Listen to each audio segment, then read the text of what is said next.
आज की तारीख 1 जुलाई 2026 विशेष है क्योंकि आज चार्टर्ड अकाउंटेंट्स डे है, आज डॉक्टर्स डे भी है।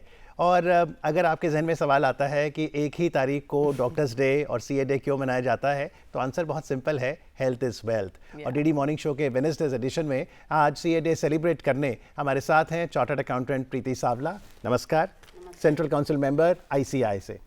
साथ ही बड़े ही प्यार के साथ हम स्वागत करते हैं डॉक्टर मोहित अग्रवाल का, who is principal director and head of department medical oncology, Fortis hospital. Sir, आपका बहुत बहुत स्वागत है and very warm greetings and happy doctors day. Happy doctors day and happy 78 chartered accountants day. तो प्रीति मैम, मैं इतिहास से ही शुरू करूंगा। 1 जुलाई 1949 को अगर हम जाएं तो सीए एक्ट 1949 के अंतर्गत स्थापित हुआ institute of chartered accountants of India. तो क्या इतिहास है, कैसे रहा 77 साल का सफ़र? ये institute of chartered accountants of India ये 1949 में हुआ है और अपने संविधान से पहले ही इसका हुआ है आगमन। और ये under the act of parliament है और मिनिस्ट्री ऑफ कॉरपोरेट अफेयर्स के अंतर्गत आ रही है इंस्टीट्यूट। और आज ये जो जब भी शुरुआत हुई, G P Kapadia ji is a first president of ICAI. और अगर हम लेडी सीए की बात करें तो आर शिवभोगम, जिन्होंने 1933 में जब ये अकाउंटेंसी के माध्यम से आए हैं और वो अपनी प्रथम महिला चार्टर्ड अकाउंटेंट है। Well, Dr. Mohit, I think, ma'am, आपने जो बातें हमें बताई हैं, as a layman, this is a moment where we are realizing that we trace back history of CA and all the chartered accountants, and it will be an interesting journey also. But let's also shift our focus to Doctors' Day today. We are also celebrating. Sir, firstly, tell us, as a practicing doctor, what is the importance of Doctors' Day for you? देखिए, doctors day मनाया जाता है in memory of doctor BC Roy, Okay. who was a visionary. He also served as the chief minister of West Bengal and he was a person, उन्होंने medicine में बहुत evolve किया।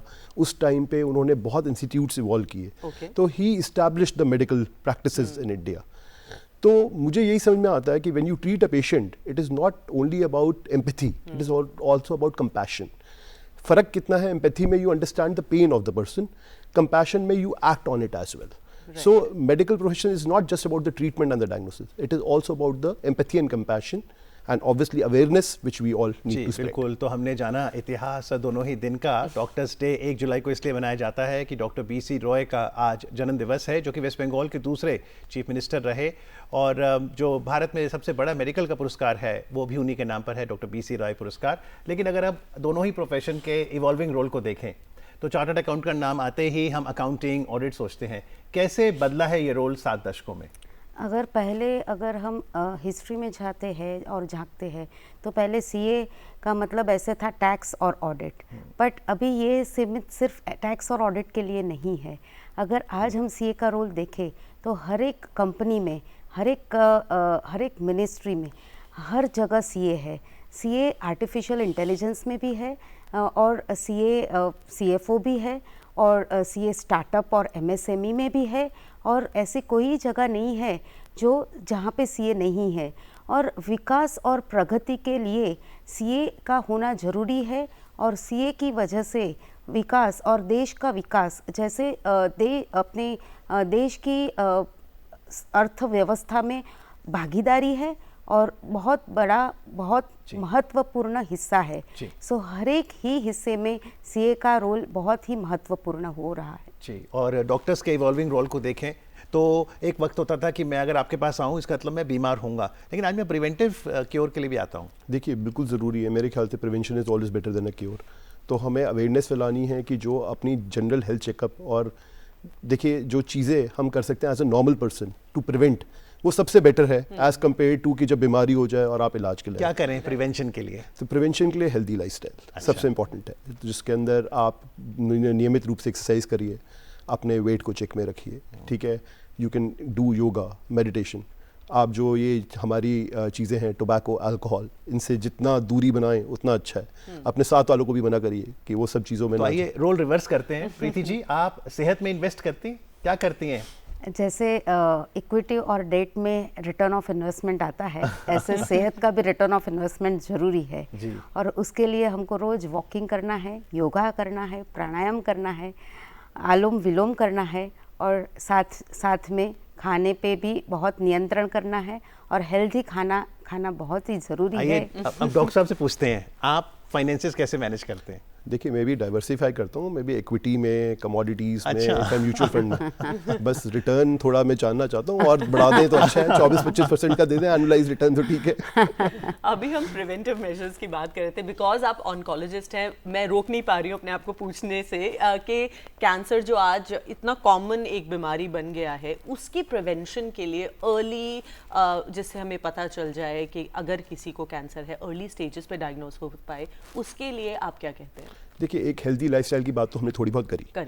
दूसरी चीज़ होती है स्क्रीनिंग। जी। स्क्रीनिंग ना सबसे बड़ा मिथ है कि पेशेंट की करनी चाहिए। स्क्रीनिंग नॉर्मल इंडिविजुअल्स की होती है, आपके और मेरे जैसे के लिए। एज ग्रुप वाइज है, जैसे सर्वाइकल कैंसर स्क्रीनिंग 20 साल से शुरू हो जाएगी, ब्रेस्ट कैंसर स्क्रीनिंग 40 साल की उम्र से शुरू हो जाएगी, कोलोन कैंसर या लंग कैंसर की स्क्रीनिंग शुरू हो जाएगी 45-50 साल से। तो आप अपने एज स्पेसिफिक ग्रुप से डॉक्टर से कॉन्टैक्ट करिए, वो आपको कुछ बताएंगे, या आपको आजकल तो यूट्यूब पे वीडियोस मिल जाते हैं स्क्रीनिंग के, पर कराइए। लोग डर के मारे कराते ही नहीं। जब आप स्क्रीनिंग करते हैं ना, डिजीज ऐसी स्टेज पे पकड़ते हैं जिसमें मिनिमम इलाज में क्योर होता है, और साथ ही साथ मिनिमम खर्चा होता है और मिनिमम ट्रॉमा होता है। जी, तो ये बहुत महत्वपूर्ण बात यहाँ पर डॉक्टर मोहित ने बताई है कि अगर आपने कैंसर को बचाना है, लड़ना है, तो स्क्रीनिंग बहुत महत्वपूर्ण है। लेकिन 1 जुलाई 2017 की बात करें तो सीए डे फंक्शन में मुख्य अतिथि थे भारत के माननीय प्रधानमंत्री नरेंद्र मोदी जी, और उन्होंने अपनी स्पीच में कहा था, प्रीति मैम, कि प्रधानमंत्री के हस्ताक्षर से भी ज़्यादा महत्वपूर्ण सीए के हस्ताक्षर हैं। तो क्या वैल्यू है सीए के साइन की? अगर हम आज हाँ पार्टनर इन नेशन बिल्डिंग बोल रहे हैं, और प्रधानमंत्री जी ने अगर बोला है कि सीए, और अगर सीए ऑडिट करते हैं तो ऑडिट इज़ इम्पॉर्टेंट, एंड हम रेगुलेटर है सीए प्रोफेशन के in the audit and assurance. और अगर कोई भी इन्वेस्टर्स है, स्टेक होल्डर्स है, और इन्वेस्टमेंट करते हैं कोई भी कंपनी में, तो वो पहले देखते हैं कि एक बैलेंस शीट ऑडिटेड है या नहीं। अगर बैलेंस शीट ऑडिटेड है तो उनका विश्वास, उनका ट्रस्ट बढ़ जाता है कि हाँ ऑडिटेड है, और सीए ने देखा है, तो 100% we can go and invest in the company, and the trust factor is much more. आप कह रहे हैं सीए के साइन विश्वास और इंटेग्रिटी का प्रतीक है? हाँ जी, integrity, foundation of CA is integrity and ethics, and that is where every CA follows in all walks of life, whether it is professional or personal, and that is why the society respects chartered accountants. इतना trust के साथ of course ma'am एक responsibility भी आ जाती है CA के ऊपर, और बहुत सारे जो यंग माइंड्स जो सीए बनना चाहते हैं, आपको देख भी रहे होंगे, उनको आप क्या कहना चाहती हो? बहुत सारे लोग होते हैं, oh CA is a lucrative profession, चलो हम ये करते हैं, बट साथ ही साथ एक बहुत बड़ी जिम्मेदारी भी है। सीए एक बहुत बड़ी जिम्मेदारी है, बट यंग माइंड्स एंड एक सीए एस्पायरेंट्स है, जो स्टूडेंट्स है, उनको मेरा यही कहना है कि सीए हमारा प्रतीक, आईसीएआई का प्रतीक गरुड़ा है। और जो गरुड़ा है वो अपना पक्षी है, अपना राष्ट्र पक्षी है, जो इसको बिरुद दिया गया है, और वो साहसी है, विष्णु भगवान का वाहन है, और उसके साथ साथ में वो कर्तव्य निष्ठा का भी प्रतीक है। जी, और एक और इंटरेस्टिंग बात मैं दर्शकों को बताना चाहूँगा कि जो प्रीति मैम ने बताया कि आईसीआई का एम्बलम गरुड़ है, विष्णु जी का वाहन। आपको पता है ये किसने सजेस्ट किया था इंस्टीट्यूट को जब वो 49 में आया कि आप अपना एम्बलम गरुड़ को रखें? तो ये सजेस्ट किया था श्री औरोबिंदो जी ने, जो कि एक स्पिरिचुअल लीडर हैं। लेकिन अगर मैं एमबीबीएस की बात करूँ, आप बताइए, जब आप मौलाना आज़ाद मेडिकल कॉलेज से अपनी मेडिकल की पढ़ाई कर रहे थे, क्या यादें हैं? कब आपने सपना देखा कि मैं डॉक्टर बनूं? पता नहीं, जब मेरी फैमिली में कोई बैकग्राउंड नहीं है कि मेरे पेरेंट्स या कोई डॉक्टर थे, बट जब से मैं स्कूलिंग में था, हम कभी खेलते भी थे, तो I used to act like a doctor. अच्छा। तो कुछ I never thought of being an oncologist, but लगता था कि डॉक्टरी करनी है। अच्छा। तो शुरू से विजन एक डॉक्टरी का ही, पता नहीं क्यों बचपन से ही था, एंड आई डोंट नो पास कर्म थे या क्या थे। तो उसके बाद जब इंटरेस्ट हुआ और यहाँ पे चला गए, तो धीरे धीरे और इंटरेस्ट बनता गया। Then I did my MD medicine, and then मुझे लगा कि ऑन्कोलॉजी एक ऐसी ब्रांच है जिसमें बहुत रिक्वायरमेंट्स हैं, एंड ये एक ब्रांच है जिसमें अभी तक भी बहुत कुछ होना बाकी तो है। डॉक्टर मोहित, आपने कभी चार्टर्ड अकाउंटेंट बनने की नहीं सोची? नहीं, मैंने चार्टर्ड अकाउंटेंट के ऊपर छोड़ दिया कि रिटर्न वही बना के दे दे कि मैं अपना बाकी काम कर लूँ। और आपने कब सपना लिया? क्योंकि प्रीति जी, आप तो इंजीनियर बनना चाहती थी। हाँ, पहले मेरा हमेशा से सपना रहा है कि मैं इंजीनियर बनूं, बट मेरे पिताजी ने मेरा फॉर्म एक्चुअली 10वीं के बाद में कॉमर्स कॉलेज में मेरा एडमिशन ले लिया, और जैसे ही मैं कॉमर्स फील्ड में आ गई, और उसके बाद में मेरी तबीयत बहुत ही ख़राब थी, और जैसे डॉक्टर्स हमेशा ही ये ट्रीटमेंट करते हैं, और ये बहुत बड़ी सर्जरी हो गई, और मैंने 6 दिन एम्बुलेंस में जाके 12th स्टैंडर्ड की एग्ज़ाम दी है। और उसके बाद में मेरे को एक मेरे जो सीनियर कलीग थे, फ्रेंड थे, उन्होंने मुझे बोला कि अगर आप इतना कर सकते हो तो क्यों आप सीए क्यों नहीं ज्वाइन कर सकती, और अकॉर्डिंगली मैंने मेरे सीए लाइन में मैं आई तो हूँ। आज आप डॉक्टर्स को, नर्सेस को, सारे हेल्थ केयर स्टाफ को थैंक यू कह सकती हैं। 100%, and that is why we also celebrate doctors day.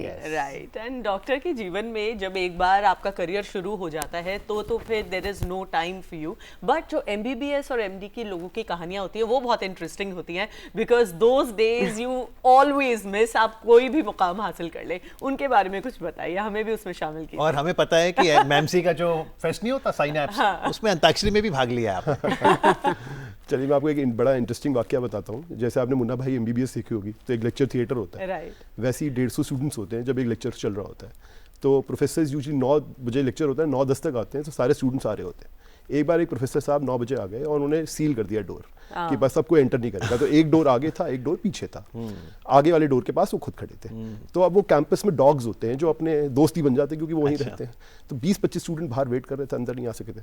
तो आगे बैठे स्टूडेंट ने ना एक इशारा किया, वो डॉग एकदम भौंकता हुआ अंदर आ गया, भाग करता हुआ। उससे सब 5 मिनट के लिए स्तब्ध हो गए। उतनी देर में पीछे बैक डोर एंट्री से सारे के सारे डॉक्टर्स आके बैठ गए। चलिए, एक सवाल आप दोनों से आज तय कर ही दीजिए, ज्यादा टफ कोर्स कौन सा है, एमबीबीएस क्रैक करना या सीए? अगर हम पूरी निष्ठा और लगन से सीए कोर्स की तैयारी करें, पढ़ाई करें, और जो 2 साल की प्रैक्टिकल ट्रेनिंग होती है, जो हालांकि सिर्फ सीए कोर्स में है, आर्टिकलशिप, अगर वो अगर प्रॉपरली करे तो मुझे लग रहा है कि सीए कोर्स कोई भी पास कर सकता है और सीए बन सकता है और अपनी देश के लिए कंट्रीब्यूट कर सकता है। एनरोल करा लें आज। और डॉक्टर? देखिए, मेरा मानना है कि आपका जिस चीज़ में इंटरेस्ट और पैशन है, आप उसको क्लियर कर सकते हैं। अगर आप डॉक्टर खेल रहे हैं बचपन से, तो जो आपको खुद अगर अंदर से फीलिंग आ रही है कि आप बन रहे हैं, तो आप वो क्लियर कर सकते हैं। चाहे आप स्पेस साइंटिस्ट बन जाएं या आप कुछ भी एस्ट्रोनॉट। ये मुश्किल नहीं है, पहले एनाटॉमी समझो, लिवर कहाँ है, किडनी कहाँ है, कैंसर कैसे होता है, ये तो पढ़ाई खत्म ही नहीं होती मेडिसिन में। देखिए, अगर मैं कभी कोई जैसे स्टॉक्स में इन्वेस्ट करता हूँ, बैलेंस शीट देखता हूँ, मेरे लिए भी उतना ही मुश्किल है। लेकिन आप अपने आप को कंटिन्यूअसली मोटिवेटेड कैसे रखते हैं? कभी 2 बजे फोन आ गया, कभी रात को आप सो नहीं पा रहे, अर्ली मॉर्निंग उठना है, you are always on the go, how do you keep sustaining yourself? So that is difficult. वो थोड़ा मेंटली हमको इफेक्ट करता है, क्योंकि आप खाना खाते हुए भी फोन ही आते रहते हैं, एंड घर पे भी डांट पड़ती है उस वजह से। बट स्टिल देखिए, क्या है कि समझना पड़ता है कि जो पेन में है उसके लिए तो कुछ करना ही पड़ेगा। But then that is the point where your own mental health plays a role, and yoga and meditation helps. जी बिल्कुल। तो मेडिकल लिटरेसी में डॉक्टर मोहित ने हमें बताया था कि कैंसर से लड़ना है तो स्क्रीनिंग पक्का कराएं, और अगर अच्छी हेल्थ चाहिए तो प्रिवेंशन पे बल दें, क्योर से ज़्यादा, वॉकिंग करें, ठीक खान पान। लेकिन अगर मैं फाइनेंशियल लिटरेसी पे आऊँ, क्योंकि बहुत ज़रूरी है, हर घर परिवार बजट के बारे में समझे, सेविंग्स, निवेश के बारे में, तो आईसीआई कैसे फाइनेंशियल लिटरेसी को प्रमोट करता है? आईसीआई का मोटो है य एष सप्तेषु जागर्ति, और य एष सप्तेषु जागर्ति का मतलब है कि ये हमेशा जागृत रहते हैं, और बाकी सब जब भी सो रहे हैं, सर्वजन सब सो रहे हैं, तभी तभी चार्टर्ड अकाउंटेंट जागरूक है और वो देश की फाइनेंशियल रक्षा कर रहे हैं। And that is why they pursue कि आर्थिक कैसे हम जानकारी दे लोगों को कि कैसे आप इन्वेस्टमेंट करें, कैसे आप साइबर फ्रॉड से बचें, और जैसे आप कर भी, आपका इनकम टैक्स, जीएसटी वगैरह भी कैसे आप भरे। डॉक्टर साहब से पूछते हैं, डॉक्टर साहब ये इनकम टैक्स रिटर्न आप समय से भरते हैं? अरे मेरे को भरना पड़ता है, मेरे को तो समझ में नहीं आता, मेरे सीए जो हैं वो लास्ट डे पे ही मेरे से एंट्रीज देते हैं सारी।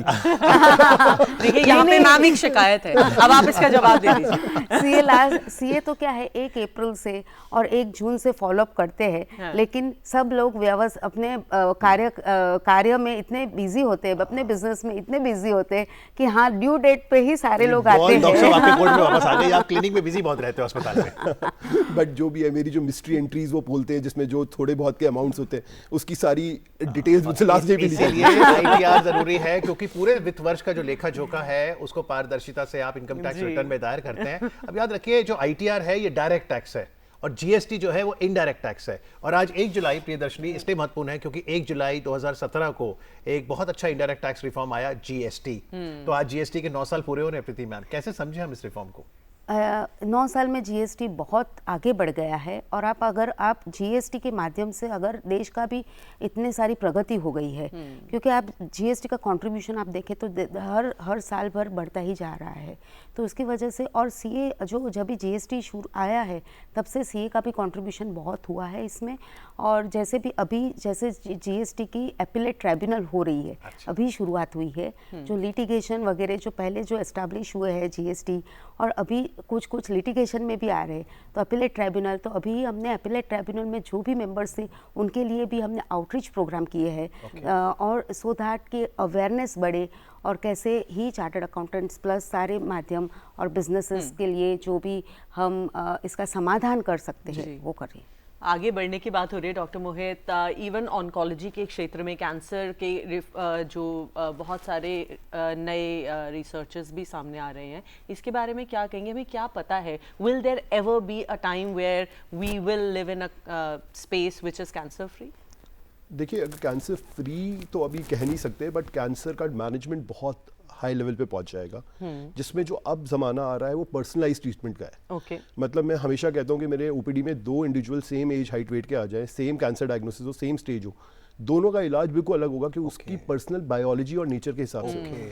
और जब आप उसी टाइप की दवाइयाँ इजाद करेंगे ना तो रिस्पॉन्स रेट्स और क्योर रेट्स बहुत बढ़ जाएंगे। तो हम अब उस एरा में मूव कर रहे हैं। तो आप कह रहे हैं कि जिस एरा में अब हम आ गए हैं ये प्रिसिशन हेल्थ केयर है, हर इंडिविजुअल का अलग से कस्टमाइज्ड सॉल्यूशन हो सकता है, जो उसका अपना बायोलॉजिकल और जेनेटिक मेकअप है और जिसकी वजह से कैंसर हुआ उसी पे हिट करेंगे। जी, But और when we hear news like X nation has come up with a cancer cure, how far is it true or are the research already in progress? देखिए, जैसे बड़ी कॉमनली अभी आ रहा था कि कैंसर वैक्सीन रशिया ने बना दी है, वो बना दी है, अभी तक ना डिटेल्स नहीं आई है। एक पब्लिक डोमेन में जब प्रॉपर डिटेल्स आ जाएंगी ना तो we can act on it, क्योंकि पेशेंट्स भी बड़े परेशान होते हैं बात जानने के लिए, बट अभी तक उन्होंने बहुत ज्यादा डिटेल्स दी नहीं है। आई एम श्योर वो कुछ अच्छा ही करेंगे एंड आई होप वो अच्छा करें, बट अभी तक we don't have lot of details about it. जी बिल्कुल। और एक और हर्ष की बात है कि आईसीआई का एथिकल स्टैंडर्ड बोर्ड जो है वो 50 वर्ष पहले बना था, तो आपको बधाई, गोल्डन जुबली ईयर है जिस बोर्ड के आप चेयर हैं।